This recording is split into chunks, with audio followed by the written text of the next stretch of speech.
정말 충격적인 일이 벌어졌습니다. 최근 국방기술 유출 사태로 미 국방부가 발칵 뒤집혔다고 합니다. 더 놀라운 건 이 모든 것을 해결한 곳이 바로 한국이라는 점이죠. 이후 진행된 펜타곤 긴급회의장에서 사람들은 말도 안 된다며 분노를 했지만 국방부 장관의 폭탄 발언으로 모든 것이 정리되었다고 하는데요. Defense Contact Group, DoD will continue to lead that group and support Ukraine's work to strengthen and modernize its. 무슨 일이 있었던 걸까요? 안녕하세요. 저는 루카스 맥클라인이라고 합니다. 미 국방부 소속 분석관이죠. 오늘은 제 인생을 완전히 뒤바꾼 사건에 대해 이야기를 해보려 합니다. 그날 저는 펜타곤 회의실에서 열리는 긴급 회의를 앞두고 호흡을 가다듬었습니다. 극비 기술 유출 사태로 국방부 상층부가 모두 모인 자리였죠. 테이블 주변에 앉은 군 장성들과 분석관들의 얼굴엔 긴장감이 역력했어요. 시작하겠습니다. 자리에 앉자마자 앤드류 핸더슨 차관보의 딱딱한 목소리가 회의실을 채웠죠. 이번 기술 유출 사태의 범위와 영향, 그리고 동맹국들의 협력 현황을 검토할 것입니다. 맥클레인 분석관, 보고해 주시죠. 제 이름이 호명되자 등줄기에 땀이 흘렀습니다. 자료를 준비하는 동안 발견한 흥미로운 데이터가 있었거든요. 아마 대부분이 예상하지 못했을 것입니다. 저는 태블릿을 큰 화면에 연결했습니다. 기술 추적 과정에서 우리가 주목해야 할 부분은 한국의 기여도입니다. 유출된 기술의 흐름을 역추적하고 코드 패턴을 복원하는 과정에서 한국 측 분석팀이 결정적인 역할을 했습니다. 화면에 데이터가 떠오르자 회의실에 긴장감이 감돌았어요. 한국이 미국의 동맹국이라는 건 모두가 알고 있었지만 기술적 기여도가 이 정도일 줄은 아무도 예상치 못했던 겁니다. 핸더슨 차관보가 안경을 고쳤으며 자료를 검토했죠. 이 자료가 정확하다면 한국의 기술력은 우리가 평가한 것보다 상당히 높은 수준이군요. 그때였습니다. 테이블 반대편에서 리처드 브룩스의 날카로운 목소리가 울려 퍼졌습니다. 한국이라고요? 결국 미국 기술을 흉내내는 나라 아닙니까? 이런 과대평가는 위험합니다. 브룩스는 30년 경력의 분석관으로 보수적 성향이 강했어요. 그는 자리에서 반쯤 일어나며 의견을 이어갔습니다. 우리 모두 알다시피 한국은 기술 모방의 역사를 가진 국가입니다. 80년대 일본 제품을 모방하던 방식에서 크게 달라지지 않았죠. 심지어 저희의 보호를 거의 공짜로 받고 있는 나라 아닙니까? 그런 나라를 어떻게 주요 기여국으로 평가할 수 있습니까? 한국의 과도한 중요성을 부여하는 것은 미국의 기술 리더십을 스스로 약화시키는 행위입니다. 그들은 우리의 아래에 있다고요. 그의 말에 회의실은 순간 얼어붙었습니다. 몇몇 장성들이 불편한 듯 자세를 고쳤고 한국계 미국인인 김소령의 표정이 굳어졌죠. 순간 모든 시선이 저에게 쏠렸습니다. 제 보고서에 의문을 제기한 브룩스의 도전에 어떻게 대응할지 기다리는 듯 했어요. 저는 숨을 깊게 들이마시고 자료를 천천히 넘겼습니다. 감정에 휘둘리지 않는 게 중요했죠. 브룩스 분석관님의 우려 이해합니다. 하지만 지금 보시는 이 데이터는 객관적인 지표입니다. 기술 복원 과정의 알고리즘 기여도,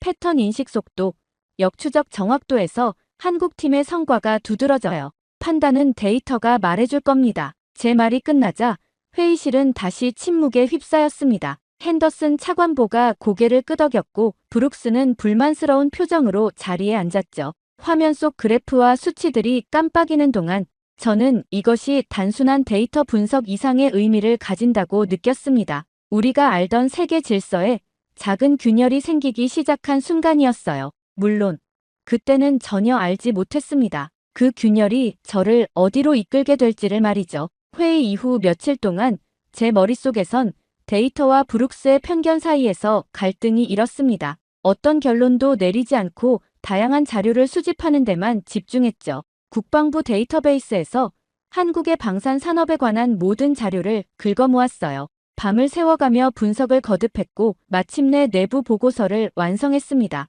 보고서의 표지에는 한국 방산 산업의 글로벌 위치 재평가라고 적혀 있었죠. 이 보고서가 어떤 반향을 일으킬지 이미 예상은 되었어요. 한국의 방산 수출 규모가 세계 4위에 도달했다는 분석 결과였기 때문이죠. 예상보다 훨씬 빠른 성장세였어요. K9 자주포는 이미 노르웨이, 에스토니아, 핀란드 등 나토 회원국들에 수출되고 있었습니다. KF-21 전투기는 개발 단계에서부터 주목받으며 예약 수출이 진행 중이었고요. 특히 AI 기반 무기 체계는 미국과 이스라엘, 영국의 기술적 우위를 위협하는 수준에 도달해 있었습니다. 가장 놀라운 점은 이 모든 장비가 자체 기술에 기반해 있다는 사실이었어요. 전통적인 기술 이전이나 라이센스 생산이 아닌 순수 국내 개발 비율이 78%에 달했죠. 이는 프랑스와 영국에 근접한 수치였습니다. 오전 회의가 시작되자 브룩스가 제 보고서를 들고 회의실에 성큼성큼 들어왔어요. 그의 얼굴은 붉게 달아올라 있었습니다. 맥클레인, 이건 완전한 과장이야. 어떻게 한국을 영국이나 프랑스와 같은 수준으로 평가할 수 있지? 저는 침착하게 태블릿을 열고 데이터를 보여주었습니다. 한국의 K9 자주포와 유럽 경쟁 모델의 성능 비교, 실전 배치 수량, 수출국 목록 등 객관적인 수치들이었죠. 브룩스의 표정이 점점 굳어갔어요. 브룩스님, 감정이 아닌 데이터를 봐주세요. 한국은 더 이상 과장된 신흥국이 아닙니다. 실질적인 경쟁자가 되고 있어요. 회의실의 다른 분석관들은 제 자료를 진지하게 검토하기 시작했습니다. 미 해군 출신 분석관은 한국의 잠수함 기술에 깊은 관심을 보였고, 사이버 안보 전문가는 한국의 디지털 방어 시스템에 대해 질문을 쏟아냈죠. 브룩스는 여전히 한국은 미국의 기술적 지원 없이는 불가능했다고 주장했지만 회의실의 분위기는 이미 바뀌고 있었습니다. 저는 조용히 마지막 슬라이드를 보여줬어요. 한국이 개발 중인 차세대 AI 드론 시스템과 양자통신 기반 지휘 통제 시스템이었습니다. 회의가 끝나고 제 사무실로 돌아와 자료를 정리했습니다. 브룩스의 반응은 예상했지만 다른 분석관들의 관심은 의외였어요. 그들도 변화의 조짐을 감지하기 시작한 겁니다. 아직은 불분명한 그림이지만 퍼즐 조각들이 하나둘 맞춰지고 있었죠. 컴퓨터 앞에 앉아 최종 보고서를 작성했습니다. 데이터만으로는 한계가 있었어요. 숫자는 현실의 일부만 보여줄 뿐이니까요. 보고서 말미에 권고사항을 첨부했습니다. 한국 방산 기술의 정확한 평가를 위해서는 직접 검증이 필수적입니다. 현지 정밀 분석 임무를 통해 데이터 이면의 실제 역량을 확인해야 합니다. 상부에 보고서를 제출하고 창밖을 바라보았습니다. 오후에 햇살이 펜타곤 건물 위로 쏟아지고 있었어요. 이제 제 일은 끝났지만 왠지 이 보고서가 새로운 시작이 될 것 같은 예감이 들었습니다. 그리고 그 예상은 완벽하게 적중했죠. 다음 날 아침 일찍 사무실에 도착했을 때 이메일함에는 긴급회의 소집이라는 제목의 메시지가 와 있었습니다. 발신인은 핸더슨 차관보였어요. 불안한 예감이 들었지만 동시에 기대감도 있었습니다. 제 보고서에 대한 상부의 반응이 드디어 나온 것이겠죠. 회의실에 들어서자 브룩스가 이미 앉아 있었습니다. 그의 옆자리에는 여러 개의 폴더가 쌓여 있었고 표정은 여느 때보다 자신감이 넘쳤어요. 저는 조용히 자리에 앉았고 곧 핸더슨 차관보가 들어왔습니다. 맥클레인의 보고서와 브룩스의 반론까지 모두 검토했습니다. 핸더슨의 첫마디에 긴장감이 감돌았어요. 브룩스가 자리에서 미소를 지었습니다. 핸더슨 차관보는 국방부가 한국 방산 기술에 대한 현지 정밀 분석 임무를 공식 승인했다고 발표했습니다. 내일부터 준비에 들어갈 것이라는 말도 덧붙였죠. 브룩스의 미소가 굳어졌어요. 그는 자리에서 벌떡 일어나 이것이 시간 낭비라고 항변했습니다. 한국은 여전히 미국의 기술적 우산 아래 있는 나라일 뿐이라며 추가 보고서를 언급하려 했지만 핸더슨은 손을 들어 그의 말을 중단시켰어요. 핸더슨은 브룩스의 의견은 충분히 들었지만 이 임무는 객관적 데이터 수집이 목적이라고 설명했습니다. 브룩스의 선입견은 이 목적에 도움이 되지 않을 것 같다는 뜻을 분명히 전했죠. 브룩스의 얼굴이 붉게 달아올랐어요. 그는 거칠게 서류를 모으며 분노를 억누르려 노력했습니다. 한국으로 갈 필요가 없는지 확인하려는 그의 질문에 핸더슨은 단호하게 고개를 끄덕이며 그 자리는 제가 대신 맡을 것이라고 선언했어요. 제 분석이 더 객관적이라고 판단된다는 이유였죠. 브룩스는 서류 가방을 들고 화를 참지 못하며 회의실을 나갔습니다. 문이 닫히자 핸더슨은 저를 향해 고개를 돌렸어요. 이번 임무의 중요성을 강조하며 단순한 기술 평가가 아니라 향후 방산 협력의 방향을 결정할 수 있는 일이라고 설명했습니다. 저는 책임감의 무게를 느끼며 고개를 끄덕였어요. 이것은 단순한 출장이 아니라 미국의 국방 전략에 영향을 미칠 수 있는 중대한 임무였습니다. 회의가 끝나고 복도에서 제니 장과 마주쳤습니다. 그녀의 표정에서 이미 소식을 들었다는 것을 알 수 있었어요. 제니는 저를 팀장이라 부르며 농담 섞인 축하 인사를 건넸습니다. 저는 쓴웃음을 지으며 아직 실감이 나지 않는다고 말했어요. 함께 가주었으면 한다는 제안에 제니는 조용히 웃으며 고개를 끄덕였죠. 그녀는 잠시 망설이다가 조심스럽게 물었어요. 당신 정말 한국에 관심 있었어요? 질문이 의외였습니다. 잠시 생각에 잠기며 창밖으로 시선을 돌렸어요. 펜타곤 주차장에 햇빛이 쏟아지고 있었습니다. 없었지. 솔직히 말하면 브룩스의 편견이 얼마나 타당한지 확인하고 싶었을 뿐이야. 제니를 바라보며 조용히 웃었습니다. 하지만 이제는 좀 궁금해졌어. 우리가 놓치고 있는 것이 무엇인지 말이야. 며칠 뒤 14시간의 비행 끝에 저희는 인천국제공항에 도착했습니다. 긴 비행 동안 한국 관련 자료를 검토하며 시간을 보냈지만 눈앞에 펼쳐진 광경은 어떤 보고서로도 준비할 수 없는 것이었어요. 이륙 전까지만 해도 미국의 국방부 분석관이었던 저는 착륙과 동시에 미래를 관찰하는 여행자가 된 듯한 느낌이었습니다. 입국장으로 들어서는 순간 가장 먼저 눈에 띈 건 자율주행 카트였어요. 여행객들의 짐을 실은 카트가 레이저 센서를 이용해 사람들 사이를 정확히 헤집고 나아갔습니다. 가이드라인 없이도 가야 할 곳을 정확히 찾아가는 모습이 인상적이었어요. 공항 내 키오스크에는 AI 통역 로봇이 배치되어 있었죠. 다국어 서비스를 제공하며 복잡한 질문에도 자연스럽게 답변하는 모습을 보며 잠시 멈춰 서서 지켜봤습니다. 입국 심사대는 생체인식 시스템으로 사람의 개입 없이 처리되고 있었어요. 제 차례가 되자 눈과 지문, 얼굴 인식을 통해 신원이 순식간에 확인되었습니다. 심사관은 단지 모니터를 확인하는 역할만 하고 있었죠. 모든 과정이 미국에서 경험한 것보다 훨씬 빠르고 효율적이었습니다. 출구에서는 한 남자가 제 이름이 적힌 태블릿을 들고 서 있었어요. 그는 이정훈 대령이었습니다. 예상했던 것보다 젊고 세련된 모습이었어요. 완벽한 영어 발음으로 저를 맞이했죠. 이정훈 대령은 제 짐을 무인 운송 시스템에 맡기고 공항 밖으로 안내했습니다. 외부에는 이미 무인 택시가 대기하고 있었어요. 차에 오르자 그는 목적지를 말하지 않고 단지 손목에 찬 기기를 터치했습니다. 차량이 부드럽게 출발했어요. 창밖으로 펼쳐지는 서울로 향하는 고속도로의 풍경이 흥미로웠습니다.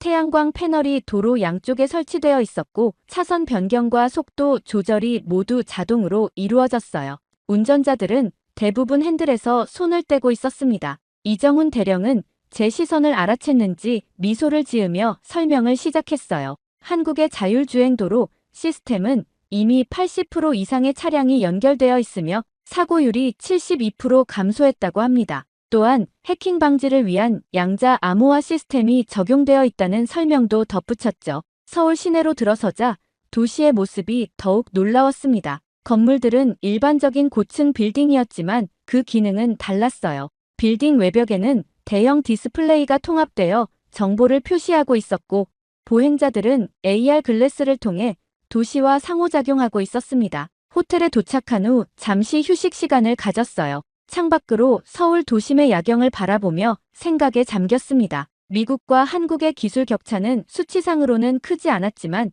실제 적용과 통합 측면에서는 상당한 차이가 있었어요. 이건 단순한 기술 문제가 아니라 사회적 수용과 구현의 차이였습니다. 저녁 식사를 위해 이정훈 대령과 만났을 때 그는 제 생각을 읽기라도 한 듯 말했어요. 한국이 보여줄 것은 총이나 전투력만이 아니라 전장 전체를 새롭게 정의하는 방식이라고 설명했습니다. 그의 말에 고개를 끄덕이며 내일부터 시작될 본격적인 조사에 대한 기대감이 커졌어요. 다음 날 아침 일찍 이정훈 대령이 호텔로 마중을 나왔습니다. 오늘은 용산 국방부를 방문하는 일정이었어요. 차창 밖으로 서울의 아침 풍경이 펼쳐졌습니다. 출근길 사람들은 모두 무언가에 연결된 듯 했어요. 스마트 기기를 통해 걸으면서도 정보를 주고받고 AR 글래스를 쓴 사람들의 모습이 낯설지만 흥미로웠습니다. 용산 국방부에 도착하자 철저한 보안 검색이 이어졌어요. 생체인식, 망막 스캔, 양자 아이디 확인까지 미국 국방부보다 더 엄격한 절차였습니다. 놀랍게도 모든 과정이 10초 내에 완료되었어요. 기술의 발전이 단순히 기능 향상이 아닌 효율성의 극대화로 이어진 사례였죠. 국방부 중앙 브리핑룸으로 안내받았습니다. 방에 들어서자 벽면 전체가 디스플레이로 변했어요. 이정훈 대령이 손목 장치를 조작하자 갑자기 공간 중앙에 3D 홀로그램이 나타났습니다. 지구본 형태로 시작해 점차 확대되며 한국의 방산 지도를 보여주기 시작했어요. 처음에는 단순히 인상적인 시각 효과라고 생각했지만 곧 그 정보의 깊이에 압도되었습니다. K무기 시스템의 전 세계 배치 현황, 실시간 운영 데이터, 유지보수 상태까지 모든 정보가 완벽하게 통합되어 있었어요. 이건 단순한 프레젠테이션이 아닌 살아있는 정보 생태계였습니다. 이정훈 대령은 홀로그램을 조작하며 K9 자주포의 구조를 확대했어요. 3D 모델이 공중에서 분해되며 내부 시스템이 드러났습니다. 특히 눈길을 끈 것은 AI 기반 자율 사격 통제 시스템이었어요. 이 시스템은 기존 미국 모델보다 30% 더 빠른 표적 획득 능력을 가지고 있었습니다. 다음으로 KF-21 전투기로 화면이 전환되었어요.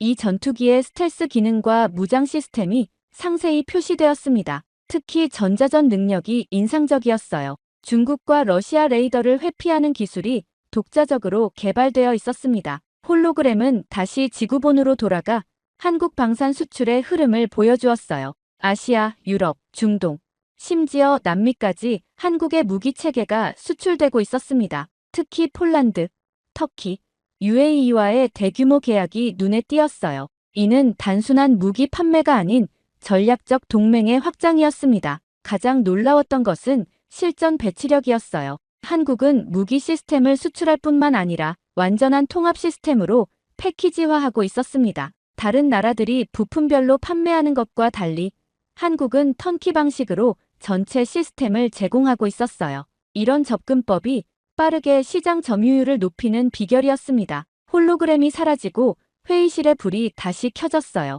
이정훈 대령은 제 반응을 기다리는 듯 했습니다. 저는 노트북으로 열고 메모를 확인했어요. 그동안 자동으로 정리된 노트가 있었지만 제 손으로 직접 한 줄을 추가했습니다. 진짜로 놀랍다. 이정훈 대령은 그 말에 미소를 지었어요. 이것은 시작에 불과하다며 오후에는 실제 장비를 볼 수 있게 준비되어 있다고 했습니다. 점심 식사 중에도 머릿속은 방금 본 정보들로 가득했어요. 브룩스의 말처럼 미국 기술을 흉내낸 수준이 아니었습니다. 이건 완전히 다른 접근법이었어요. 미국이 우월한 개별 기술에 집중한다면 한국은 그 기술들을 어떻게 통합하고 실전에 적용할지에 집중하고 있었습니다. 점심 후 창밖을 바라보며 생각했어요. 이곳에서 본 것은 단순한 중소국의 모습이 아니었습니다. 미국과는 다른 방식으로 접근하는 전략적 중심 국가의 위상이 뚜렷했어요. 저는 오후 일정을 위해 자리에서 일어났습니다.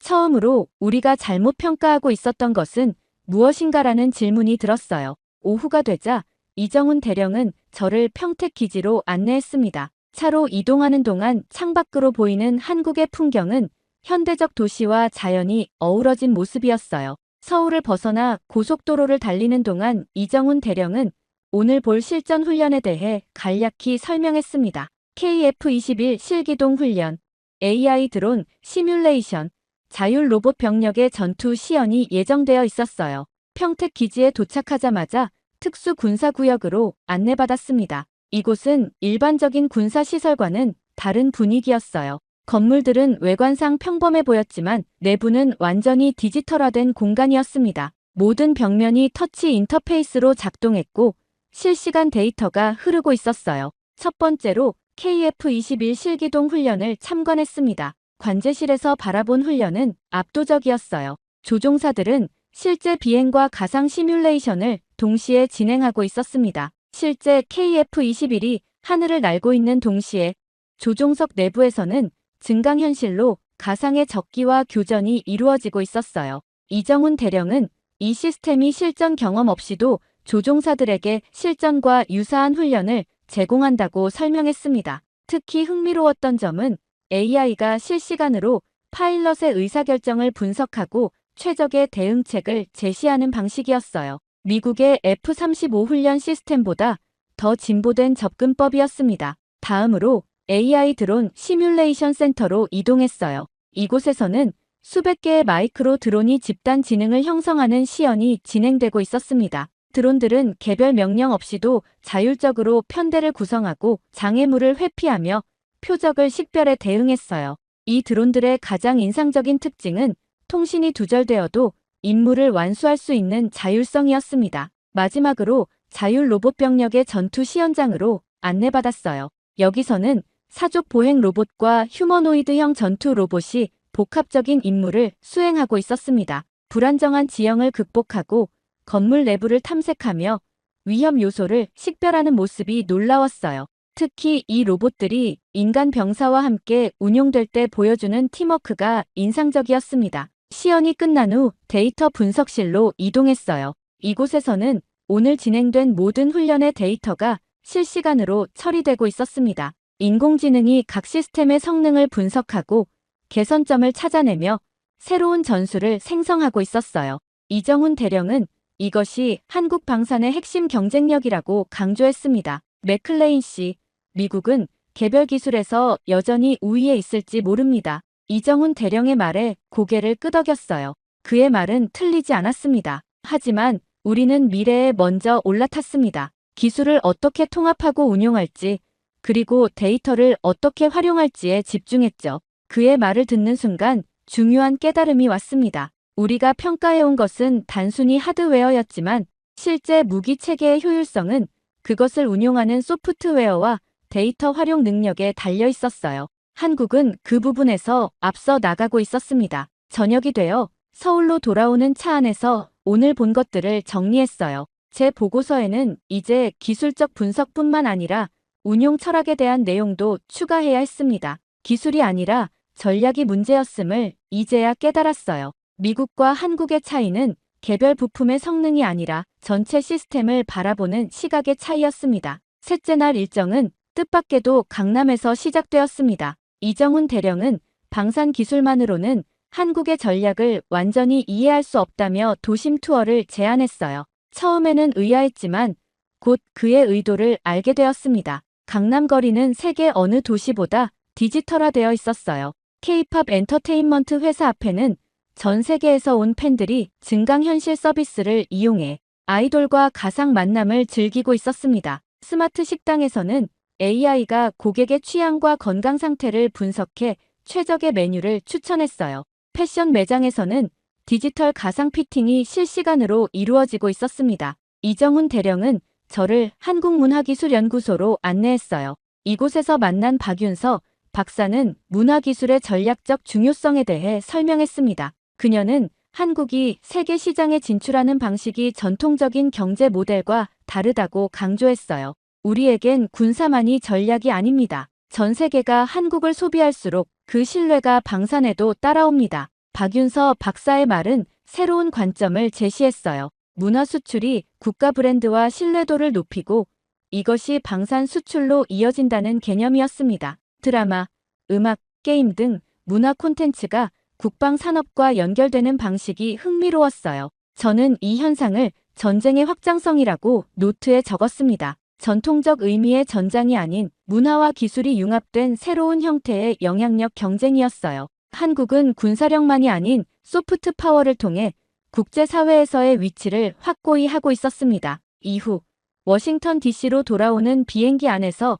창밖의 구름을 바라보며 지난 일주일을 되돌아봤습니다. 노트북에는 방대한 데이터와 분석 자료가 저장되어 있었지만 제 머릿속에는 숫자로 표현할 수 없는 깨달음이 자리 잡고 있었어요. 한국에서 보고 느낀 것들은 단순한 군사기술 평가를 넘어선 패러다임의 전환이었습니다. 펜타곤에 도착한 첫날, 여러 동료들이 호기심 어린 시선으로 저를 맞이했어요. 제니 장은 제 얼굴만 보고도 무언가 변했다는 것을 알아챘습니다. 브룩스는 복도에서 저를 마주치자 무표정한 얼굴로 고개를 끄덕이고 지나갔어요. 아마 그는 제 보고서가 자신의 입장을 지지해주길 바라고 있었겠죠. 보고서 작성에 사흘을 보냈습니다. 매일 밤늦게까지 사무실에 남아 한국에서 수집한 자료를 정리하고 분석했어요. 때로는 이정훈 대령이나 박윤서 박사에게 이메일을 보내 추가 정보를 요청하기도 했습니다. 제 보고서는 단순한 기술 평가가 아닌 미국 국방 전략의 근본적인 재고를 요구하는 내용이 되어갔어요. 마침내 국방부 고위 관계자들 앞에서 발표하는 날이 왔습니다. 회의실은 긴장감으로 가득 차 있었어요. 핸더슨 차관보부터 각군 대표, 정보부 책임자들까지 모두 참석했습니다. 브룩스도 뒤쪽 자리에 앉아 있었어요. 화면에 첫 슬라이드를 띄우고 깊은 숨을 내쉬었습니다. 이 순간이 제 경력에서 가장 중요한 발표가 될 것임을 알았어요. 한국에 대한 현지 평가를 마치고 돌아왔습니다. 결론부터 말씀드리자면 우리는 더 이상 한국을 단순한 동맹으로만 볼 수 없습니다. 회의실이 조용해졌어요. 모든 시선이 저에게 집중되었습니다. 그들은 이미 우리가 준비하지 못한 미래를 준비하고 있습니다. 한국의 강점은 개별 무기 체계의 성능이 아니라 기술 통합과 실전 적용 능력에 있습니다. 다음 슬라이드로 넘어가며 한국의 방산 기술 현황과 전략적 접근법에 대해 상세히 설명했어요. 특히 문화 기술과 군사 기술의 융합, 데이터 중심 전투 체계, 민간 기술의 신속한 군사적 전환 능력 등을 강조했습니다. 가장 중요한 점은 한국이 미국과 다른 접근법으로 미래 전장을 준비하고 있다는 것입니다. 우리가 하드웨어 중심 접근법을 고수하는 동안 그들은 이미 네트워크 중심 전투의 다음 단계로 나아가고 있습니다. 발표가 끝나자 잠시 침묵이 흘렀어요. 브룩스는 불편한 표정으로 자리에서 일어나 나갔습니다. 반면 핸더슨 차관보는 깊은 생각에 잠긴 듯 했어요. 구체적으로 어떤 조치를 제안하겠소?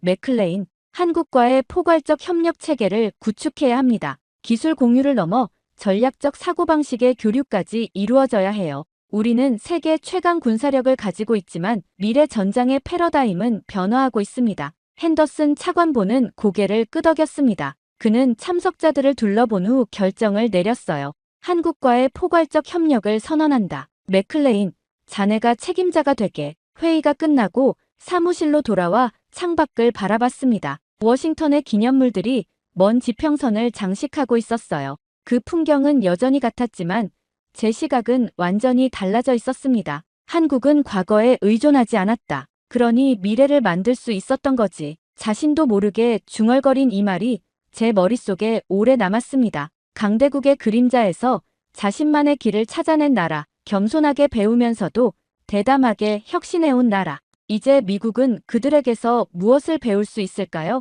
새로운 임무를 앞두고 그 답을 찾아가는 여정이 시작되었습니다. 제 책상 위에는 이정훈 대령이 선물로 준 한국 전통 도자기 모형이 놓여 있었어요. 겉보기에는 작고 소박해 보이지만 가까이서 보면 정교한 디테일과 깊은 역사가 담겨 있었습니다. 한국이라는 나라와 닮아 있었죠. 세계의 강대국들 사이에서 자신만의 방식으로 앞서 나가는 법을 배운 나라. 결국 진정한 혁신은 남을 따라가는 것이 아니라 자신만의 길을 찾는 데서 시작됨을 한국을 통해 배웠습니다. 이것이 미국이 되찾아야 할 정신이 아닐까요? 미래를 두려워하지 않고 과거의 영광에 안주하지 않는 마음가짐. 오늘부터 저는 한국에서 배운 이 교훈을 미국의 새로운 국방 전략에 녹여내기 위해 모든 노력을 다할 것입니다. 정말 충격적인 소식입니다. 최근 동해안 대형 산불로 전 세계가 우려를 표하고 있는 가운데 한국의 독보적인 진압 방식에 전 세계 전문가들이 경악했다고 합니다.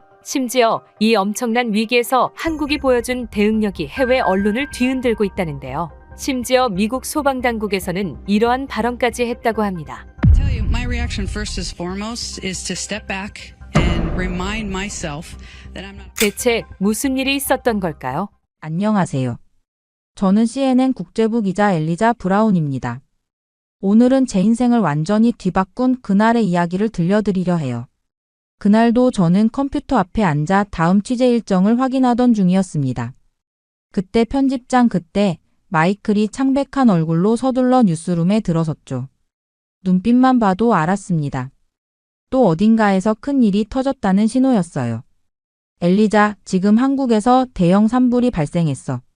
지금 빠르게 확산 중이래. 마이클의 다음 말이 떨어지기도 전에 뉴스룸은 순식간에 긴장감으로 가득 찼습니다. 모니터마다 한국 산불 관련 속보가 올라오기 시작했어요. 붉게 타오르는 불길 사이로 허둥지둥 대피하는 주민들, 밤하늘을 뒤덮은 검은 연기 영상이 계속해서 흘러나왔습니다. 산불 피해 대응이라면 우리가 익숙한 이슈인데 한국은 다를까? 누군가의 말에 모두 고개를 끄덕였죠. 그도 그럴 것이 미국에서는 매년 대형 산불을 경험합니다. 캘리포니아, 오레곤, 콜로라도. 산불 취재는 저희에게 너무나 익숙한 일이었어요. 하지만 한국에서 발생한 이런 대형 산불은 처음 접하는 소식이었습니다. 마이클이 갑자기 제 이름을 불렀습니다. 엘리자, 너 지금 당장 한국으로 가야겠어. 순간 숨이 멎는 느낌이었어요. 지금까지 아시아 지역 취재는 주로 정치나 경제 관련 이슈였지, 재난 현장은 처음이었습니다. 머릿속이 복잡해지는 순간 마이클이 다시 말을 이었죠. 이번엔 우리가 한국을 돕는 쪽이지만 오히려 그들의 반응을 주목해보자. 어떻게 위기에 대응하는지, 사회적 결속력은 어떤지, 세계적 위상이 높아진 한국의 진짜 모습을 볼 수 있는 기회야. 마이클의 말에 고개를 끄덕이며 자리에서 일어났습니다. 짐을 꾸리고 출국 준비를 하는 동안 머릿속은 온통 한국에 대한 생각으로 가득 찼어요. 한국을 방문한 적은 있지만 재난 현장에서의 한국은 어떤 모습일까? 미국처럼 혼란스러울까? 아니면 다른 모습일까? 그렇게 출발 2시간 전 마이클이 동행자를 소개했습니다. 아시아 전문 기자 빌러 존슨이었죠. 평소 아시아 국가, 특히 한국에 대해 비판적인 시각을 가진 것으로 유명한 사람이었습니다. 빌러는 저를 보자마자 비웃듯 말했어요. 재난 상황에서 본색이 드러난다고들 하지. 드디어 한국에 가려진 진실을 확인해볼 좋은 기회야. 우리가 보던 반짝이는 K-팝과 화려한 서울의 이면을 볼 수 있겠어. 빌러의 냉소적인 태도에 불편함을 느꼈지만 반박하지 않았습니다. 사실 저도 궁금했으니까요. 대한민국이라는 나라가 위기 상황에서 어떤 모습을 보여줄지. 비행기에 오르면서 노트북을 열고 한국의 산불 관련 자료들을 검토했습니다. 강릉, 동해 지역의 지리적 특성, 과거 산불 대응 사례, 최근 강원도 지역의 기상 상황까지. 하지만 자료보다 더 마음에 걸린 건 한국에 대한 선입견이었어요. 한국 도착 전부터 과연 선진국처럼 대응할 수 있을까? 라는 시선을 가진 저와 빌러가 과연 공정한 취재를 할 수 있을까 하는 의문이 들었습니다. 인천공항에 도착했을 때는 이미 한국 시간으로 다음날 아침이었어요. 이후 인천에서 산불 피해 지역인 강릉으로 향하는 길은 생각보다 고요했습니다. 도로변에 간간히 보이는 산불 피해 지역. 돕기 현수막과 모금함들이 우리가 가는 방향이 맞다는 것을 알려줬죠. 빌러는 차창 밖을 내다보며 계속 뭔가를 기록하고 있었어요. 아마도 한국 사회의 부정적인 면을 포착하려는 듯 했습니다. 그렇게 열심히 찾아도 안 보일걸요? 운전을 맡은 현지 가이드 정 씨가 미소를 지으며 말했습니다. 우리나라 사람들 이런 때 더 하나가 됐거든요. 빌러는 코웃음을 치며 모든 나라가 재난 앞에서는 그렇게 말아줘라고 대꾸했어요. 저는 그저 침묵했습니다. 직접 눈으로 확인해봐야 할 일이었으니까요. 강릉에 도착했을 때 우리의 예상은 완전히 무너졌습니다. 혼란스러워야 할 그곳의 이상한 질서와 배려, 그리고 조용한 연대가 자리 잡고 있었어요. 대피소 입구에서는 중년 여성 봉사자가 우리를 맞이했습니다. 그녀는 미소를 지으며 차분하게 상황을 설명해 주었죠. 취재하러 오셨군요. 피해 주민분들 인터뷰는 저쪽에서 해주세요. 불편하시지 않게 짧게 부탁드립니다. 다들 많이 지치셨거든요. 봉사자의 말투에는 강요가 아닌 부드러운 안내가 담겨 있었습니다. 빌러가 놀란 눈으로 저를 바라봤어요. 미국에서라면 이런 상황에서 통제는 경찰이나 공무원의 몫이었을 텐데 여기선 자원봉사자들이 그 역할을 하고 있었습니다. 이재민 임시 대피소 내부로 들어서자 더 놀라운 광경이 펼쳐졌어요. 깨끗하게 정돈된 공간, 구호 물품이 체계적으로 분류되어 있는 모습, 그리고 무엇보다 소리를 높이는 사람이 없다는 점이 인상적이었습니다. 피해자들은 묵묵히 자신의 자리를 지키고 있었고 자원봉사자들은 필요한 것을 물어보며 도움을 제공하고 있었죠. 저기 좀 봐요. 저는 빌러의 팔을 잡았습니다. 구호물자 상자마다 작은 메모지가 붙어 있었어요. 가까이 다가가 읽어보니 정성스럽게 쓴 손편지였습니다. 괜찮으실 거예요. 우리가 함께합니다. 힘내세요. 모르는 사람이지만 마음만은 가족처럼 응원합니다. 곧 집으로 돌아가실 수 있을 거예요. 그때까지 이 작은 정성이 도움되길. 메모 하나하나에 담긴 진심이 가슴을 파고들었습니다. 이런 건 미국에서도 제가 취재했던 어떤 재난 현장에서도 본 적 없는 모습이었어요. 빌런은 여전히 회의적이었습니다. 너무 연출된 거 아냐? 카메라가 있으니까 더 그렇게 보이는 건지도 모르지. 그의 말에 정 씨가 웃으며 대답했어요. 기자님, 저희는 카메라 없을 때도 이래요. 한국 사람들은 원래. 그 말을 듣던 중에 갑자기 한 노인이 우리에게 다가왔습니다. 팔에는 화상 자국이 선명했고 피로가 얼굴에 가득했지만 그는 미소를 짓고 있었어요. 외국에서 오셨나요? 우리 마을 소식 전해주러요? 저는 고개를 끄덕였습니다. 노인은 주머니에서 사탕 2개를 꺼내 우리에게 건넸죠. 취재 힘드실 텐데 이거라도 드세요. 저희가 괜찮으니 걱정 마시고. 집을 잃고 모든 것을 잃은 사람이 오히려 우리를 걱정해주는 모습에 말문이 막혔습니다. 빌러도 처음으로 당황한 표정이었어요. 그는 사탕을 받아들며 어색하게 웃었습니다.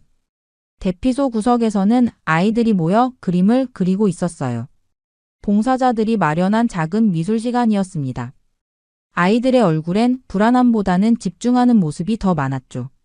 그림 내용이 궁금해 다가가 보니 대부분 우리 동네가 다시 예뻐지는 모습을 그리고 있었어요. 우리 아이들이 희망을 그리고 있어요. 한 어머니가 말했습니다. 어른들보다 더 강해요, 이 아이들은. 저는 조용히 카메라를 들어 이 장면들을 담기 시작했어요. 산불로 모든 것을 잃은 사람들 사이에서 피어나는 희망과 연대의 순간들. 처음 기대했던 혼란과 절망의 현장이 아니라 묘한 평온함과 질서가 느껴지는 공간이었습니다. 빌런은 여전히 비웃고 있었지만 그의 눈빛이 조금씩 변하고 있다는 걸 알아챘어요. 그는 더 이상 문제점을 찾아 헤매지 않고 그저 일어나는 광경을 관찰하고 있었습니다. 해가 저물기 시작할 무렵 우리는 다음 마을로 이동했어요. 차 안에서 빌런은 평소와 달리 조용했습니다. 노트북을 열어 오늘 찍은 사진들을 정리하며 저는 생각했습니다. 이곳에서 우리가 보고 있는 건 단순한 재난 대응이 아니다. 한국 사회의 내면, 그들이 말하는 공동체 정신이 가장 극명하게 드러나는 순간이다. 창밖으로 보이는 숲은 여전히 타고 있었지만 그 불길 속에서도 한국은 무너지지 않고 있었어요. 오히려 더 단단해지고 있었습니다. 저는 조용히 묻습니다. 우리 미국이라면 이런 상황에서 어땠을까? 다음 날 아침 CNN 본사에서 화상회의가 있었습니다. 편집장 마이클은 현장 보고를 들은 후 특별한 요청을 했어요. 엘리자, 한국이 받는 해외 지원 상황도 취재해봐. 특히 한국계 미국인들의 반응이 궁금해. 마이클의 요청은 흥미로웠습니다. 저는 CNN 아카이브를 뒤져 과거 한국 관련 자료들을 찾아보기 시작했죠. 1950년대 한국전쟁, 1960-70년대 빈곤 시절, 그리고 88 올림픽을 기점으로 달라지기 시작한 한국의 모습까지. 불과 반세기 전만 해도 한국은 세계 각국의 원조를 받던 나라였습니다. 홍수, 가뭄, 기근 등 재난이 있을 때마다 미국을 비롯한 국제사회가 한국을 돕던 시절이 있었죠. 시대가 참 바뀌었군요.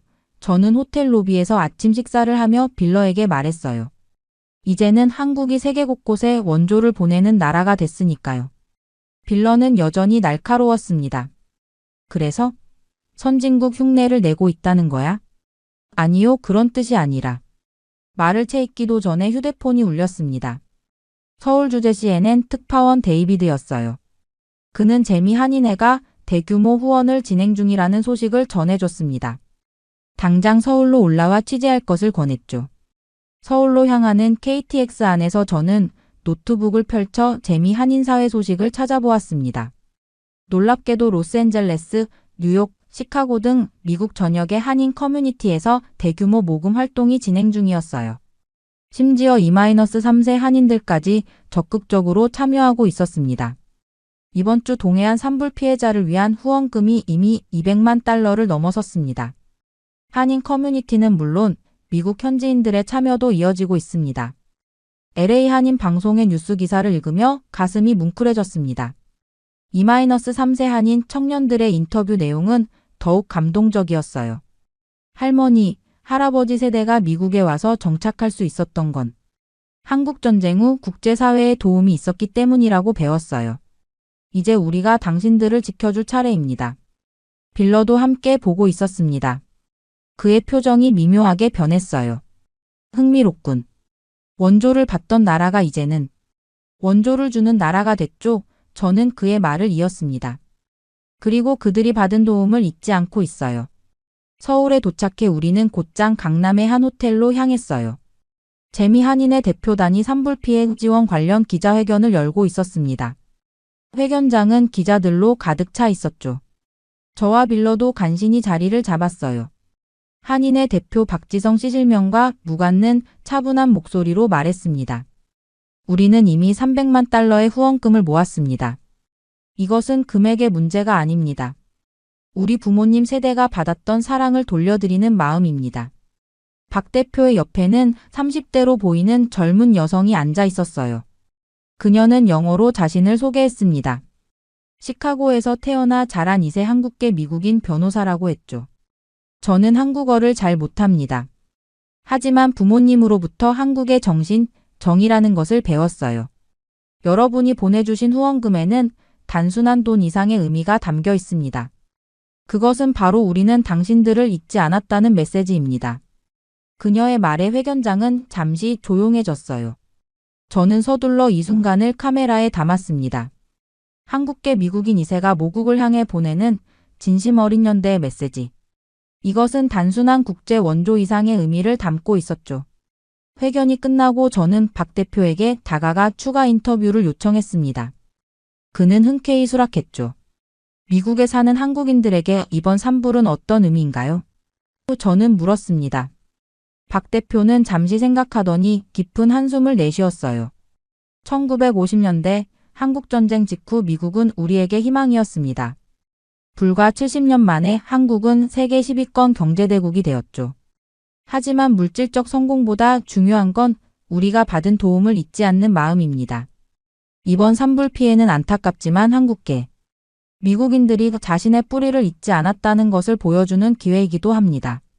그의 말에 깊이 공감했습니다. 역사적 관점에서 보면 한국은 원조를 받던 나라에서 이제는 원조를 주는 나라로 완전히 바뀌었어요. 더 놀라운 건 그 과정에서 과거의 도움을 잊지 않고 감사함을 간직하고 있다는 점이었습니다. 빌러는 여전히 입가에 냉소적인 미소를 띠고 있었지만 그 강도가 현저히 약해졌어요. 감성파리처럼 들릴 수도 있겠지만 어쨌든 인상적이야. 감성파리가 아니에요, 빌러, 제가 말했습니다. 이건 그들의 진짜 모습이에요. 우리가 처음 기대했던 것과는 전혀 다른. 호텔을 나오면서 저는 CNN 본사에 속보를 전송했습니다. 과거 도움을 받던 나라에서 이제는 성숙하게 도움을 주고받는 나라로. 한국의 산불 대응과 재미 한인사회 연대. 그리고 이 기사의 마지막에 저는 이렇게 덧붙였어요. 때로는 재난이 한 나라의 진정한 모습을 보여주는 창이 된다. 한국은 그 창을 통해 우리에게 성숙한 글로벌 시민의식을 보여주고 있다. 그렇게 다시 강원도로 향하는 길, 우리는 산불 피해가 가장 심각했던 동해시 인근 마을을 찾았습니다. 도착하자마자 눈에 들어온 건 길가에 늘어선 밥차들이었어요. 자원봉사자들이 피해 주민들과 구호 인력을 위해 따뜻한 식사를 준비하고 있었죠. 저기 좀 봐요, 빌러. 저는 특히 나이 지긋한 어르신들이 앞치마를 두르고 음식을 나눠주는 모습을 가리켰습니다. 저분들도 자원봉사자인가 봐요. 가까이 다가가 보니 칠수는 넘어 보이는 할머니들이 김치찌개와 된장찌개를 끓이고 있었어요. 그분들의 손길은 분주했지만 얼굴에는 미소가 가득했습니다. 저는 정 씨에게 통역을 부탁했죠. 할머니, 여쭤봐도 될까요? 왜 이렇게 먼 곳까지 오셔서 자원봉사를 하세요? 할머니는 주걱을 잠시 내려놓고 저를 바라보았습니다. 그리고는 간단히 대답하셨어요. 우리도 힘들 때 이웃의 도움 받았지. 이제 우리가 도울 차례야. 정 씨가 통역해주자 빌러도 놀란 눈치였습니다. 그는 곧바로 질문했어요. 어디서 오셨나요? 이분들은 피해자가 아닌가요? 통역을 듣자 할머니는 웃으셨습니다. 서울에서 오셨다고 해요. 그것도 자식들 몰래 친구들과 함께 기차를 타고 왔다고 했죠. 나이 먹으면 뭐해? 쓸모가 있어야지. 그 말을 듣자 가슴 한켠이 뜨거워졌습니다. 한국의 노인 문제가 심각하다는 기사는 많이 봤지만 이런 활기찬 노년의 모습은 처음이었어요. 조금 더 걸어가자 또 다른 특별한 광경이 눈에 들어왔습니다. 피해 지역 인근 주민들이 손수 싼 도시락을 들고 온 것이었어요. 그들 역시 피해자는 아니었지만 이웃이 어려움에 처한 것을 알고 각자 집에서 정성껏 음식을 준비해 온 것이었습니다. 한 중년 남성이 커다란 김밥통을 들고 와서는 소방관들에게 나눠주고 있었어요. 저는 그에게 다가갔습니다. 여기 사시는 분인가요? 네, 저는 인근 마을에 삽니다.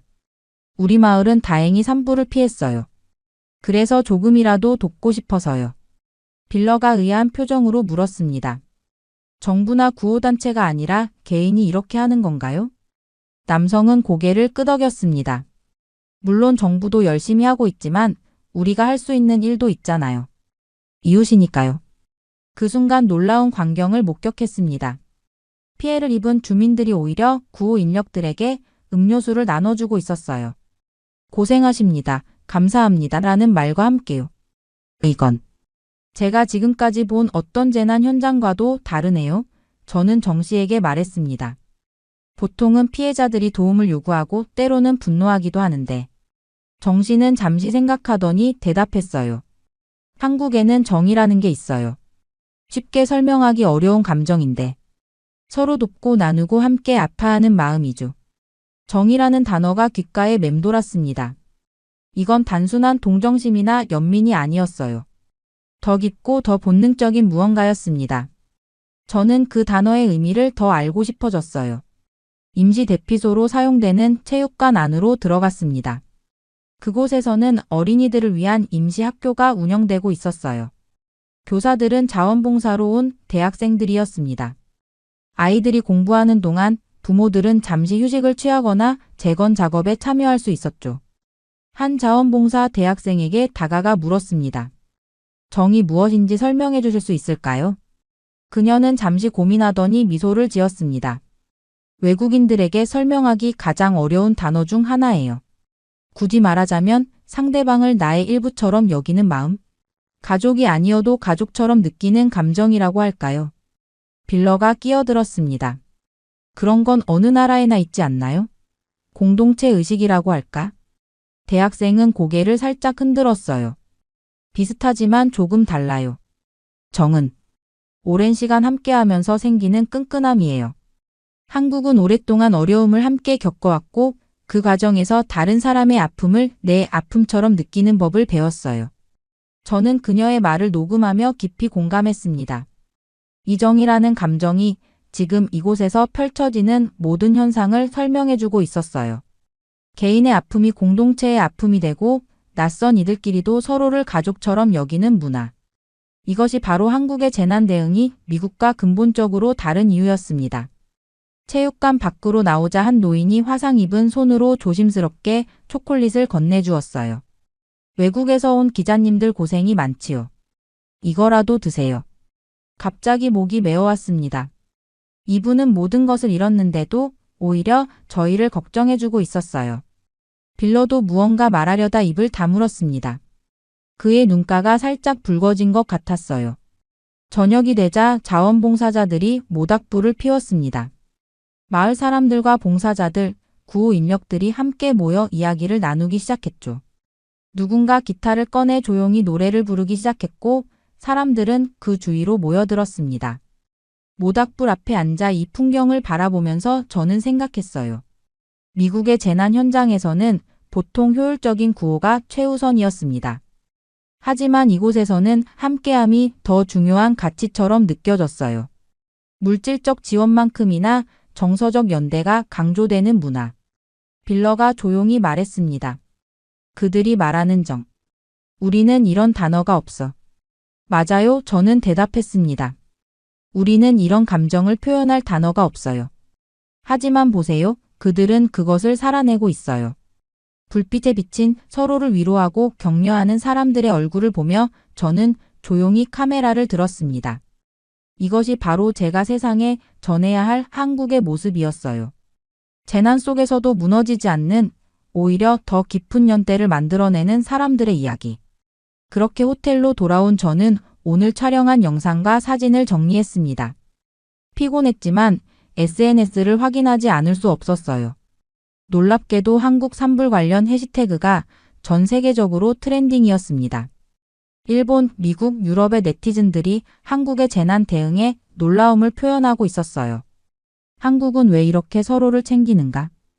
재난 속에서도 질서정연한 한국인들, 이것이 진정한 선진국의 모습 같은 댓글들이 쏟아지고 있었죠. 특히 눈에 띈 건 한국 내 자발적 기부 행렬과 손편지 캠페인이었습니다. 전국의 초등학생들이 피해 지역에 보낸 힘내세요. 우린 함께해요. 그림 엽서가 SNS를 통해 급속도로 퍼지고 있었어요. 심지어 동물 보호를 위한 시민들의 자발적 모금과 구조 활동까지 이어지고 있었습니다. CNN 본사에서 연락이 왔어요. 영상 편집팀이 제가 보낸 자료를 보고 감동했다는 메시지였습니다. 우린 지금 이런 따뜻한 콘텐츠가 필요했어 라는 말과 함께 이 내용을 특집으로 다루고 싶다는 의견이었어요. 빌러와 저는 로비에서 커피를 마시며 다음 취재 계획을 세웠습니다. 그의 표정이 어제와는 다르게 생각에 잠긴 모습이었어요. 이상하게도 내가 예상했던 것과 완전히 달라. 빌러가 갑자기 말했습니다. 이건 좀 예상 못했네. 저는 미소를 지었어요. 그래서 우리가 현장에 오는 거죠. 책상에서 상상했던 것보다 현실은 항상 더 복잡하고 때로는 더 아름답잖아요. 빌러는 고개를 끄덕였습니다. 내가 알던 한국은 삼성, 현대, K-팝 같은 것들이었어. 하지만 지금 보고 있는 건 그 이면에 있는 무언가야. 우리는 SNS에서 화제가 되고 있는 장소들을 취재 목록에 추가했습니다. 특히 전국 각지에서 모여든 자원봉사자들의 이야기와 해외 각국의 반응을 집중적으로 담기로 했어요. 그날 밤 저는 미국의 가족들에게 메시지를 보냈습니다. 여기서 내가 보고 있는 건 단순한 재난 뉴스가 아니야. 한 나라의 영혼을 보고 있는 것 같아. 아침에 일어나 창밖을 내다보니 서울 거리에는 산불 피해 지역 돕기 포스터가 곳곳에 붙어 있었습니다. 카페에서는 수익금의 일부를 기부한다는 안내문이 보였고 길거리에서는 고등학생들이 모금 활동을 하고 있었어요. 한국 사회가 하나로 움직이고 있군요. 저는 빌러에게 말했습니다. 그는 처음으로 진심 어린 표정으로 고개를 끄덕였어요. 이후 저는 부산항으로 향했습니다. 해외에서 도착하는 구호물자가 부산항을 통해 들어온다는 소식을 들었기 때문이죠. 빌러도 동의했습니다. 우리는 다시 KTX를 타고 부산으로 향했어요. 부산항에 도착하자 분주한 움직임이 눈에 들어왔습니다. 컨테이너들이 줄지어 서 있었고 자원봉사자들이 물품을 분류하고 있었어요. 항만 관계자의 안내로 우리는 미국, 일본, 유럽 등 해외 각국에서 보내온 구호물자를 확인할 수 있었습니다. 특히 눈에 띈 것은 미국 로스앤젤레스에서 온 컨테이너였어요. 재미 한인회라는 글자가 선명했습니다. 관계자의 허락을 받아 박스를 하나 열어보았죠. 놀랍게도 그 안에는 일반적인 구호물품뿐 아니라 미국 초등학교 학생들의 손편지까지 담겨 있었어요. 한국 친구들, 이번엔 우리가 지켜줄게요. 할머니가 한국에서 왔어요. 할머니의 고향을 응원합니다. 우리는 멀리 있지만 마음은 함께해요. 한글과 영어가 뒤섞인 아이들의 편지를 읽는 순간 뭉클한 감정이 밀려왔습니다. 이건 단순한 재난 구호가 아니었어요. 한국이 과거에 베풀었던 선의가 다시 돌아오는 순간이었습니다. 놀랍지 않나요? 저는 빌러에게 말했습니다. 한국은 더 이상 도움이 필요한 나라가 아니라 세계적 연대를 이끄는 나라가 되어 있어요. 빌러는 말없이 고개를 끄덕였습니다. 그의 눈시울이 붉어진 것을 알아챘지만 아무 말도 하지 않았어요. 카메라를 들고 이 순간을 담으며 저도 감정을 추스르기 어려웠습니다. 구호물자를 나르는 자원봉사자 중 한 분이 우리에게 다가왔어요. 미국에서 20년간 살다가 한국으로 돌아온 교포라고 했습니다. 예전에는 우리가 도움을 받았지만 이제는 우리가 세계를 도울 수 있는 나라가 됐어요. 자랑스럽습니다. 그의 말에 깊이 공감했습니다. 한국은 불과 반세기 만에 원조를 받는 나라에서 원조를 주는 나라로 완전히 탈바꿈했어요. 더 놀라운 건 과거의 도움을 결코 잊지 않았다는 점이었습니다. 돌아오는 길 빌런은 평소보다 조용했어요. 부산 해변가 카페에 앉아 그는 마침내 입을 열었습니다. 엘리자, 솔직히 말해서 내가 한국에 대해 많이 오해했던 것 같아. 그의 솔직한 고백에 놀랐지만 저는 미소를 지었습니다.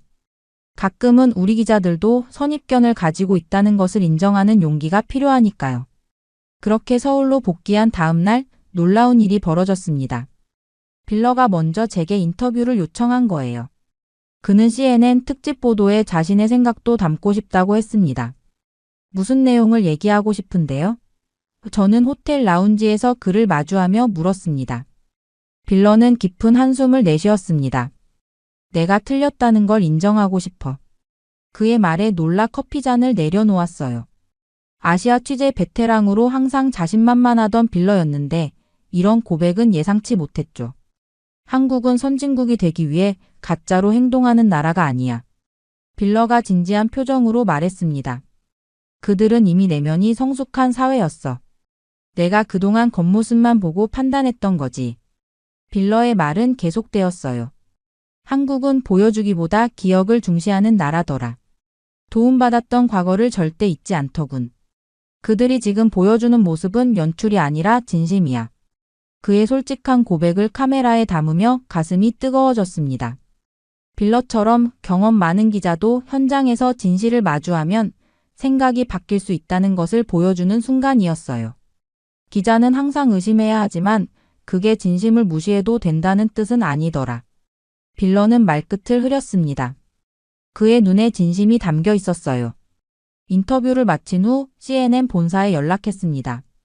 편집장 마이클은 이 내용을 듣고 특별히 한국의 진심이라는 제목으로 특집 보도를 편성하기로 결정했어요. 평소 냉정하던 마이클이 감동했다는 사실이 놀라웠습니다. 엘리자, 너희가 보내준 영상은 단순한 재난 보도가 아니야. 인간 정신에 관한 이야기지.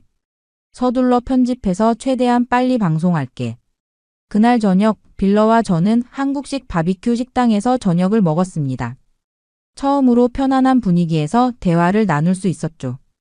20년 넘게 기자 생활을 하면서 이렇게 마음이 흔들린 적은 처음이야. 빌러가 소주잔을 들며 말했습니다. 한국은 내게 중요한 교훈을 줬어. 눈에 보이는 것만이 전부가 아니라는 걸. 저는 그에게 건배를 제안했어요. 진실을 인정할 줄 아는 용기에 건배합시다. 그렇게 취재 마지막 날, 저는 혼자 다시 산불 피해 지역을 찾았습니다. 이제는 조금 다른 눈으로 한국을 바라보고 싶었어요. 빌러는 서울에 남아 최종 보도 자료를 정리하기로 했죠. 강릉으로 향하는 차 안에서 창밖 풍경을 바라보며 지난 며칠을 되새겨 봤습니다. 제가 한국에 대해 얼마나 모르고 있었는지, 그리고 얼마나 많은 것을 배웠는지 깨달았어요. 피해 지역에 도착하자 일주일 전과는 다른 모습이 펼쳐졌습니다. 재건 작업이 시작되어 곳곳에서 망치 소리가 들렸어요. 자원봉사자들의 손길은 여전했고 서로 돕는 모습도 변함없었습니다. 마을 중심에 있는 작은 시장통을 걷다가 한 구멍가게 앞에서 발걸음을 멈췄어요. 주인으로 보이는 아주머니가 가게 앞을 쓸고 있었습니다. 기자 아가씨 아니에요? 아주머니가 반갑게 물었습니다. 제가 지난번에 취재 왔던 걸 기억하시는 모양이었어요. 네, 마지막 취재를 위해 다시 왔습니다. 제가 대답했어요. 아주머니는 저를 가게 안으로 안내했습니다. 따뜻한 차 한 잔을 내어주시며 말씀하셨죠. 미국 사람들에게 우리 이야기 잘 전해주세요. 우리가 어려움을 겪고 있지만 그래도 함께하면 이겨낼 수 있다고요. 저는 고개를 끄덕이며 물었습니다. 한국이 이렇게 빨리 회복되는 비결이 뭐라고 생각하세요? 아주머니는 잠시 생각하더니 미소를 지으셨어요. 나라가 잘 살면 뭐해요? 마음이 살아있어야 진짜 잘 사는 거지. 그 순간 지난 일주일간 제가 느꼈던 모든 감정이 하나로 모아지는 듯 했습니다. 아주머니의 말씀은 제가 찾던 마지막 퍼즐 조각이었어요. 가게를 나와 마을을 돌아보며 마지막 영상 촬영을 했습니다. 서로를 격려하고 보듬고 함께 일어서는 사람들의 모습. 그 속에서 진정한 선진국의 의미를 발견했어요. 호텔로 돌아와 마지막 기사를 작성했습니다. 마지막 문장을 쓰며 저는 이번 취재가 제 인생을 바꾸는 경험이 되었음을 깨달았어요. 나는 선진국의 시스템을 보러 왔다. 그런데 결국 내가 만난 건 선진국의 마음이었다. 인천공항으로 가는 길 빌러에게 전화가 왔습니다. CNN 본사에서 우리의 특집 보도가 큰 반향을 일으키고 있다는 소식이었어요. 시청자들이 한국의 이야기에 감동받아 응원 메시지를 보내고 있다고 했죠. 비행기 안에서 창밖을 바라보며 생각했습니다. 이제 한국은 제게 단순한 취재 대상이 아니었어요. 저의 세계관을 바꾼 소중한 경험이 되었죠. 노트북을 열어 CNN의 원고를 마지막으로 점검했습니다. 한국의 진심이라는 제목 아래 산불 피해 속에서도 무너지지 않은 한 나라의 영혼에 대한 이야기가 곧 전 세계로 퍼져나갈 거예요. 비행기가 서서히 고도를 높이는 동안 저는 다음 취재에서 또 어떤 새로운 시선을 배우게 될지 기대하며 눈을 감았습니다.